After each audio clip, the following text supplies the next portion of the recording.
to see you today, Doctor. Good to have you here. Thank you.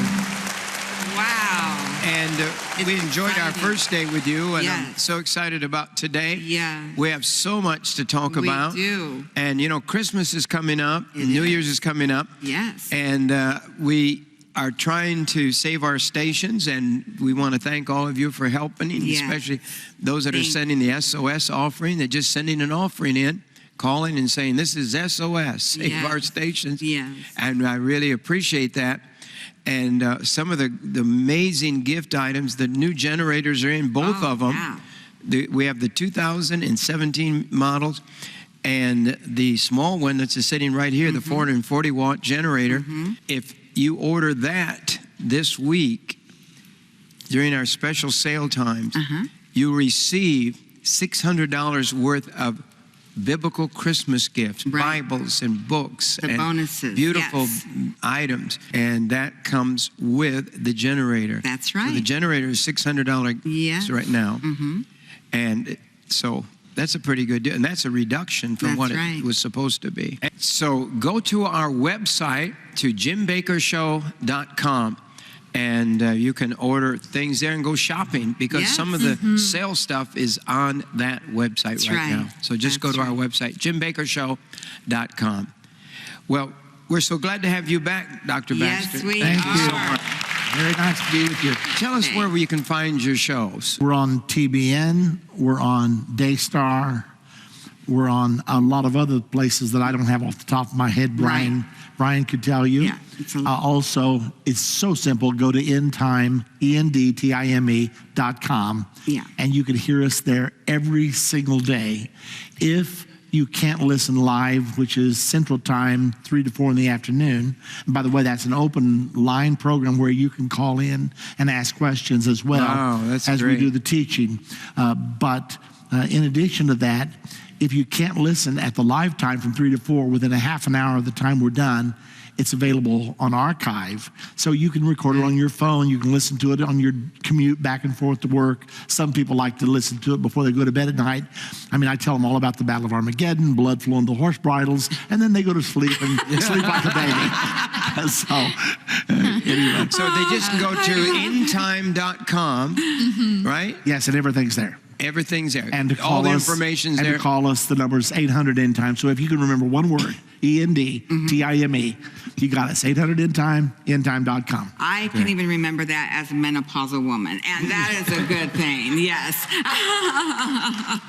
Well, you've stated in 2017 that it may be the greatest year of prophetic fulfillment in history. What do you mean by that? Well, the reason I say that is because there are two major prophetic fulfillments, and either of them could happen within the next 12 months. The one I think we mentioned maybe briefly, and that's the war that's going to kill 1/3 of mankind. It's the 6th trumpet war. It's located in Revelation 9, verse number 13 through 21. When the 6th trumpet sounds, this war is going to take place. It will start from the Euphrates River. Since they're fighting up and down the Euphrates right now, then it's very possible that we could already be in that war. We don't know that for sure yet. Wow. But it's coming. There's nothing going to change it because the prophecies always come to pass. The other major prophetic fulfillment is the Middle East peace agreement, which will mark the beginning of the final 7 years. Like we've said before, Donald Trump wants to reach that agreement. The whole world wants there to be an agreement to solve the Palestinian-Israeli problem, and it is going to happen. The only question is when. I suppose maybe, Pastor Jim, at this time it'd be really good, because I don't like to just pull things out of the air without allowing people to sort of understand it. You know, when we talk about the 6th trumpet, most people say the trumpets, you know, I don't know anything about the trumpets. Well, I'd always been taught that the trumpets would all happen during the final 7 years and the church was going to be gone. So I didn't bother with the trumpets too much. But then when I found out the scriptures teach that we'll still be here, I started investigating, and I began to understand, and I believe I can prove that the first 5 trumpets have already sounded now. Whoa, can you do it fast? I want to hear it. Wow. Okay. Wow. The first one I understood was the 3rd trumpet. I kept hearing that, the Bible says under the third trumpet, a star by the name of Wormwood would fall to the ground, the waters would be made bitter, and many men would die because of the waters. Well, I started hearing back in 1986 that the Russian word for wormwood was Chernobyl. Well, the Chernobyl nuclear accident occurred on April the 26th of 1986. Well, when you're in the prophecy ministry, you hear crazy things. Sure. I mean, I've got 75 Antichrist in my filing cabinet right now. So you hear all kinds of things. So I've always tried to be really careful because I didn't want to discredit the marvelous prophecies with baseless speculation. So I just sort of shoved that. I thought, surely not. Well, in 1995, I was writing the manual for our Understanding the End Time series. We have a series called Understanding the End Time.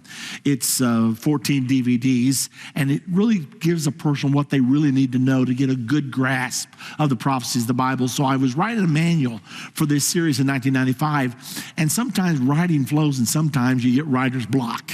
Well, it was flowing that day. I was sitting there typing, and it was going, and I was feeling so good. My door was closed to my office. And all of a sudden, it's like a little voice spoke to me, not audibly, but said, that thing you heard about Wormwood, about Chernobyl being Wormwood, and I want you to check that out. So I reached over and pulled my phone book out and called the local library, asked for the reference department, and I said, ma'am, I've heard that the Russian word for wormwood is Chernobyl. Could you research that for me and tell me whether that's true or not?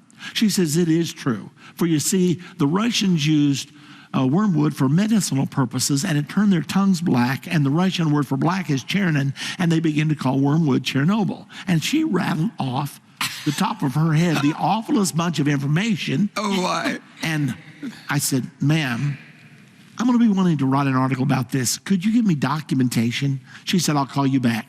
She called me back in 20 minutes. She had the books.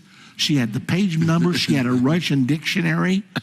She had it all laid out. I was in awe because God, I felt like, told me to call. And of all the people to get on, I said, one more thing, ma'am. Thank you very much for helping me, but it's not normal that you knew all this off the top of your head. How'd you know this? She said, I'm working on my doctorate in Russian right now, and I've been studying these things. So of all the people in the world, God had me call that person. Yeah. Well, then I bought a book called The Truth About Chernobyl, written by one of the scientists that was there that night. And what happened was they wanted to do an experiment, and they disabled some of the safety equipment. And they had the rods raised that kept the nuclear reaction from happening inside the Chernobyl nuclear reactor. So they had raised the rods, and it started heating up too fast. So the person in control quickly said, put them back down. Too late. The rods had become warped, and they couldn't get them back down. The first nuclear explosion hit, and it drove a 2 million pound concrete lid off the top of the reactor. It came back down cocked, exposed in the atmosphere to a full nuclear fire. The second explosion hit and drove nuclear material 1 mile into the air. It then was carried by the wind into Sweden, into Germany, and throughout Europe. The result was it rained incessantly for the next 5 days. It filled the waters of Europe with these nuclide cesium-137. Anybody that drank that, ingested that nuclide, it goes to your bone marrow and has a half-life of 30 years. Well, the prophecy says that the waters were made bitter and many men died because of the waters. 125,000 so far have died. And the doctors and the scientists estimate that there are 2 million people in Europe right now that are going to have cancer. The thyroid cancer rate in the area of Chernobyl is 248 times normal. I became convinced that the third trumpet sounded in 1986. After I saw all the evidence, it was undeniable.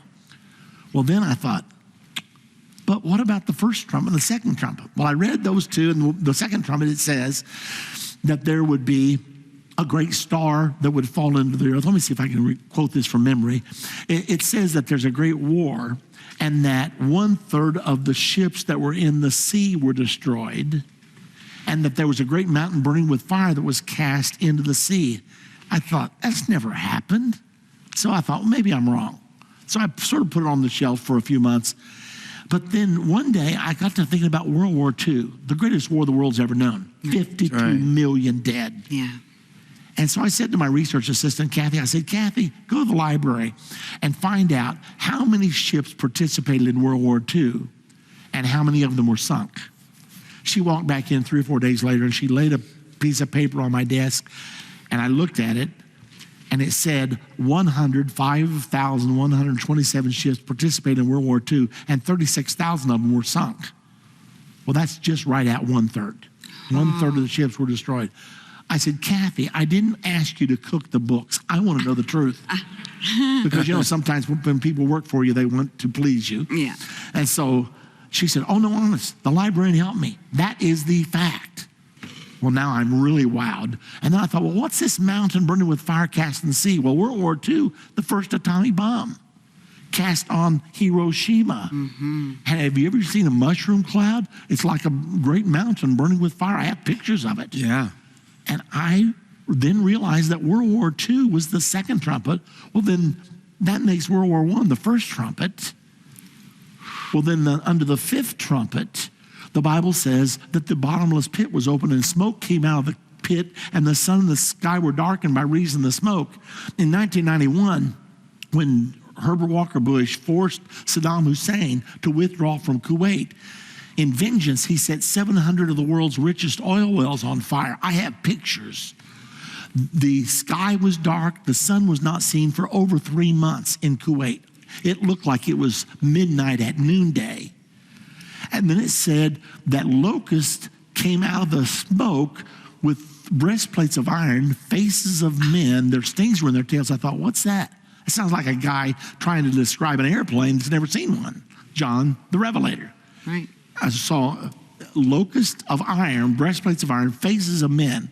It's pilots sitting in the cockpit.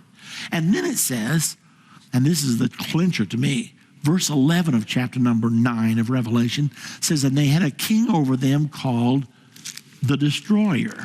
In the King James it says Abaddon or Apollyon, but you look up both those words and it says the Destroyer. Many translations now say they have a king over them called the Destroyer. Well, what does that mean? Well, I was on my way to preach a conference. Judy, my wife, was driving me, and she said, hey, your New Jerusalem Post just arrived. You want to take it? I said, yes. And so there was an article in there about the last family out of Baghdad. It was not a prophecy article at all, but this lady was telling the story that her mother, no, I said that wrong. Yeah, her mother was in Baghdad, and Saddam Hussein's mother was pregnant with Saddam. And she was having a terrible pregnancy. Why does that surprise me? Anyway, she was having this horrible pregnancy, and the Iraqi doctors wanted her to abort, but she didn't want to abort. So she moved to the Jewish sector of Baghdad where the finest doctors lived, and they nursed her through that pregnancy. In this article, you're not going to believe this. In this article in Jerusalem Post, it said, I named him Saddam because it means the destroyer, and he almost destroyed me. They have a king over them named the Destroyer. Wow. I came to believe then that the fifth trumpet sounded in 1991, which means the sixth trumpet is the next scheduled event.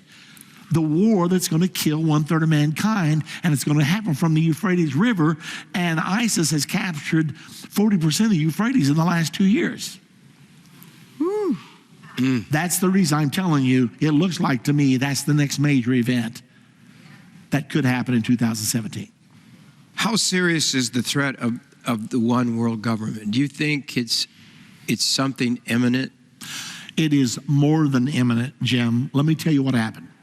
I picked up the Time magazine on July the 20th of 1992, and there was an article on the front that said, the birth of the global nation. Being a prophecy guy, I bought it right away. And it was written by a man by the name of Strobe Talbot. So I didn't know who he was, but I read the article. He was proposing in the article everything that the Bible prophesies is going to happen. He was saying that in the 21st century, national sovereignty, as we have known it, will cease to exist. We will all answer to a single global authority. That's what he said in Time magazine. I thought, well, I don't even know who Strobe Talbot is. Who cares what he says? Until a year later, President Bill Clinton took him to the White House to be the Deputy Secretary of State for the next 7 years. And you know that he was there preaching his gospel that we need a new world order. Well, then after Clinton left office, then Strobe Talbot had to have another job. And he got a really nice job. He became the president of the Brookings Institute, the #1 liberal think tank in America. Now, follow me one more step. A year or two later, there's a young lady by the name of Susan Rice who became a senior fellow on foreign affairs at the Brookings Institute under Strobe Talbot, who believes the national sovereignty must cease to exist, that we will all answer to a single global authority. So she comes to work at the Brookings Institute, and then a year or two later, Barack Obama declares he's running for the president. So he calls Strobe Talbot and says, Strobe, I need a good foreign policy advisor. And Talbot says, I've got just the person for you, Susan Rice. Wow. She then became his foreign policy advisor, and they won the election. And guess who he put to go to the United Nations, the only forum for world government? Susan Rice became our ambassador to the United Nations, where she went to preach, national sovereignty must cease to exist. We will all form this one single global authority. Wow. Why do the billionaires want this? Well, they want it because everybody was going to be equal, but some were going to be more equal than others. Yeah, that's the problem. Exactly. Yeah. I mean, just study socialism in the Soviet Union. Everybody's supposedly equal, but then there are those who are more equal than others. Well, that's exactly, the Bible prophesies that the world government of the Antichrist is going to be a socialist government. In Revelation chapter 17, remember Revelation 13 where you got this 7-headed, 10-horned beast, body of the leopard, feet of the bear, mouth of the lion, 10 horns of the 10-horned kingdom. Jump to 17, you see the same beast, only different details given. In chapter 17, you see this beast, now it's a red beast. What is the official color of communism or socialism? Red. Yeah. Red China, red Russia. Yeah. Okay, so the kingdom of the Antichrist is going to be a socialistic kingdom. Almost all the nations of the world today are socialist, and we were going there fast before this election. Yeah. We sure I mean, were. 20% of our economy was socialized by Obamacare. We were going pell-mell into socialism. Now, all of a sudden, we have a president who says, no, no, no, free enterprise. We're not going to this managed world socialist government anymore. We're in a vast reversal right now. So the one world government of the Antichrist will be a socialist government. Give everybody a number. You get your allotment. You have to control your carbon footprint. That's the reason climate change is so popular, because now we can tell you how much carbon you can emit, how much carbon your business can emit, what kind of a car you drive. We're going to control everything, and it has to be international law because all the air is shared together. We all breathe the same air. We all drink the same water, so we have to have international law, and thus, voila, our one world government through international law. I mean, you hear it all the time. You can't do that. You're violating international law. Right. Israel, you can't build out there. You're violating international law. What's international law? Yeah. Does that mean that there is a world government over our federal government? Does that mean they're building another level of government? That's what You they're better doing. believe they are, and they're far down the pike right now. Okay, is part of this deception, or are these people on purposely? Well, they really believe it. They have infiltrated the colleges. They really believe it. They have infiltrated the media. They're all preaching this one world globalist message. I mean, when I first saw it in the Bible, I said, wait a minute, one world government? We're so far from that. Cannot be. Because That's not the American way. This is why when Trump's coming back saying, let's make America great again, we know what he's talking about. Yes, but what he's really saying is, he was talking against globalism. You've got my magazine right there. This is your September, It's October. a bit scary. Look at that. Well, we put the ape on the front, the gorilla on the front, and it says globalism, the 800-pound gorilla in the living room. And I wrote the article for this magazine stating that that is the big issue. This was out before the elections, by the way. Yes. And it went to every U.S. senator, every U.S. congressman. It went to the president, the vice president. It went to Donald Trump. Good. Let's get it out there for people. That's right. And so when I heard Trump talking about globalism, I thought, He gets it. All the rest of these guys they're just the establishment. Everybody's going the same direction. All of a sudden, you get this guy swimming the opposite direction, just tearing over tables as he goes, tearing up the pea patch, and everybody says, "Oh, he'll never win." Yeah. But we woke up 3 o'clock in the morning on the 9th of November, and guess what? That's right. But does he really understand globalism? And from what your analysis is? Well, he doesn't understand it from a biblical perspective, which he needs to do. I am praying that God will give us an inroad, because he needs a thorough understanding of the prophecies of the Bible. Yes. Because the United States is going to play a role. And if we don't know what the Bible prophesies, there will be times that we'll be working at cross. I think, do you all in this room, do you realize what we have avoided for time being anyway? And what this man is teaching you is the depth of what we're going through. We're in a war. And this is what God showed me before the election. It's the life and death of America. It's the future of America. It's the spirituality of it's the God soul of America that we're fighting for. We will be right back after this special message.